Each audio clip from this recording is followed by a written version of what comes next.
Who would have thought making the game 4 quarters long, throwing in some ad breaks, and playing it in an NFL stadium would all of a sudden make the US look unstoppable? Let's try not to overthink things, guys.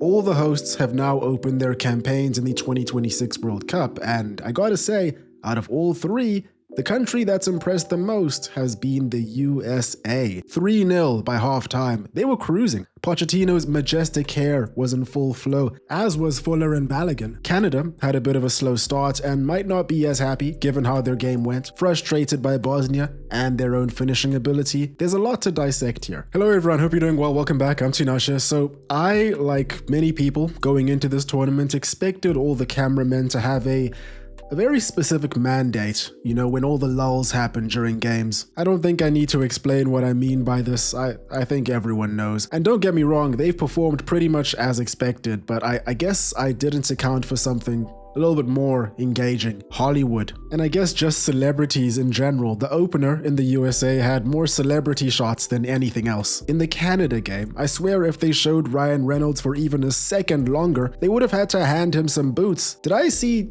Justin Trudeau, former Canadian Prime Minister, in Inglewood, California, on the same day his country plays its first ever World Cup game on home soil? I mean, I shouldn't care, should I? None of us should care.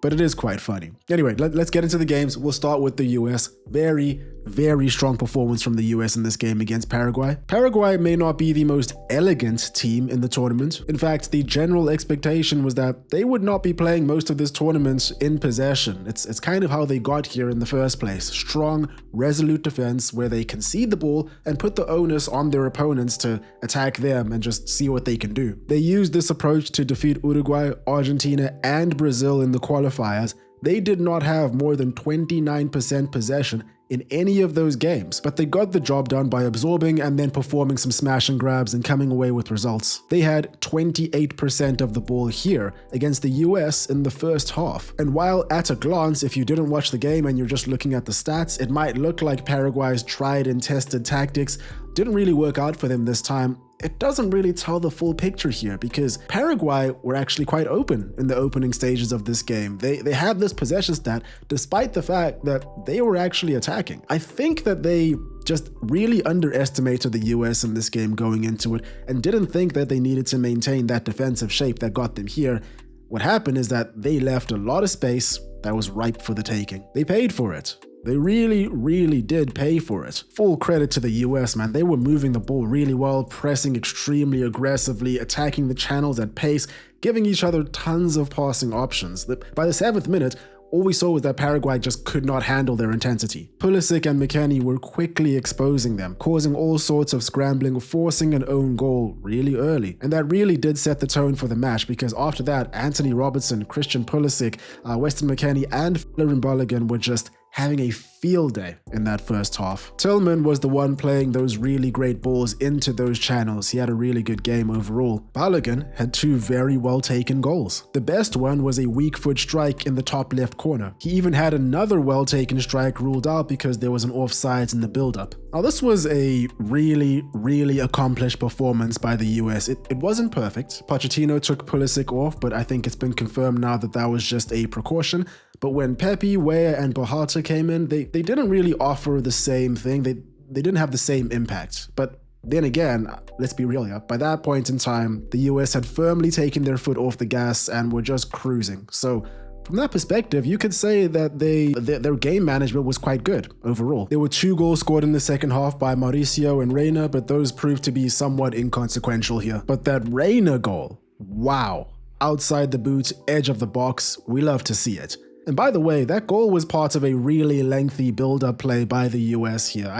I don't think that people are really comprehending just how good they look on the ball. I really can't. I don't think in my lifetime that I've seen a better US, you know, a more cohesive, strong unit. It's crazy. It's crazy to see. But then again, let's also not ignore reality. It's not like they were matched up against a team that was set up to actually challenge them. Overall, really poor from Paraguay. They were simply just outclassed. They couldn't get a foot in. A shame, because they are a better defensive unit than this. And I don't know why they decided to play this way against a side that we know is really strong. I don't know why they underestimated them here. Very big games ahead for Paraguay, especially since goal difference is no longer in their favor. Couple quick notes from this game that I thought was just interesting. Referee was a little odd. Overall, I thought he missed a lot of fouls. I think there were 2 clear corners that should have gone to the US that were goal kicks. I thought Balogun was fouled early in the second half and probably had a good claim to a penalty, but I don't watch with commentary on, so I don't know if it went to VAR, but the way that it went, nothing seemed to happen and they just played on. There was a moment where Tim Ream was given a yellow card for what looked like a foul on Miguel Almiron, but VAR intervened and found Almiron to have dived. I like this. It was a fairly quick check too. Let's see if we keep liking this and the consistency remains. You know, as Premier League fans, we know that that's a pretty tall ask. Anyway, party in the USA today, I guess. Canada versus Bosnia. Watch this game, slept for 3 hours, watch the USA game. Seems to be the game plan for the next month. The overall atmosphere for this Canada vs Bosnia game looked to be incredible. Lots of videos coming out of both sets of fans in full-fledged on the streets right before the game. No Alphonso Davies for Canada in this game, which we could all see was quite a big miss for them. You know, Bosnia in this game set out to maximize their set-piece plays and stay compact, and they did that for the most part. Their goal as well came from a really well-worked goal, which was against the run of play. Flicked on by Kolasinac near post, finished by Jovo Lukic. Bosnia were very happy to sit back and let Canada attack them and see what they could do, and Canada did break through a couple of times, but they were really wasteful. And apart from those couple of times that they had those opportunities, Bosnia didn't really have any trouble with them. They executed their game plan perfectly. And those wasted opportunities, they might haunt Jonathan David and Tani Oluwaseyi for some time. Both of them were guilty for either shooting straight at the keeper or mooning the ball.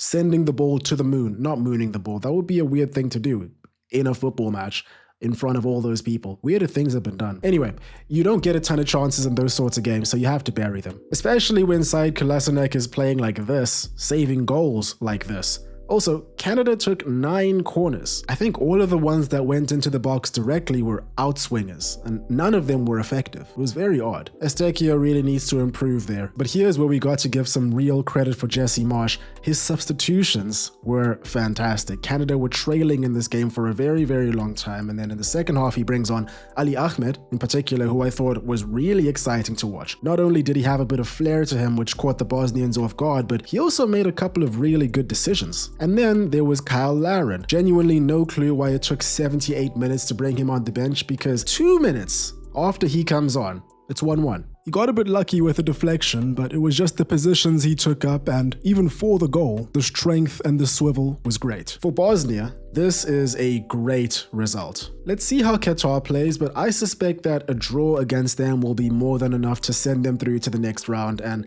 that would be a huge result. Can you imagine? I think this was Bosnia's second ever World Cup appearance. I think their manager before taking over as the coach was a pro poker player and didn't have any coaching experience.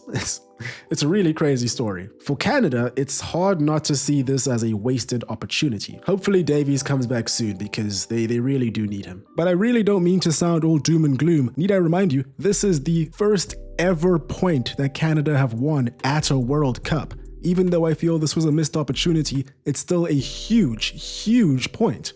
Both can be true. Okay, so just a quick one about another match that I watched. I'm not going to talk about every match in this World Cup because there are way too many in this group stage, but I did actually watch this one, Czechia versus South Korea. I have to say that I was very, very impressed by South Korea, actually by both teams. You know, 2 different styles of play that very easily could have gone either way in this result. South Korea very organized and very, very incisive. Czechia very physical and unapologetic about it too. South Korea scored 2 gorgeous goals, one being some insane play by Hwang In-beom. I hope I pronounced that right. He does a Cruyff turn, then scoops it over the keeper. Their keeper, by the way, is a hero, Kim Seung-gyu. My goodness. He won the game just as much as the goal scorers did. I think he was actually man of the match, in my opinion. You know, South Korea, they're in good hands. Kang In Lee was fantastic, of course, always is. Really dictated play. Like I said, this game could have gone in any direction. Czechia's goal was from a long throw-in, and they actually had a goal disallowed from a set piece. This game was much higher quality than the opener. Anyway, there we have it. Make sure you're subscribed. I'll be doing another watch along for the Brazil-Morocco game.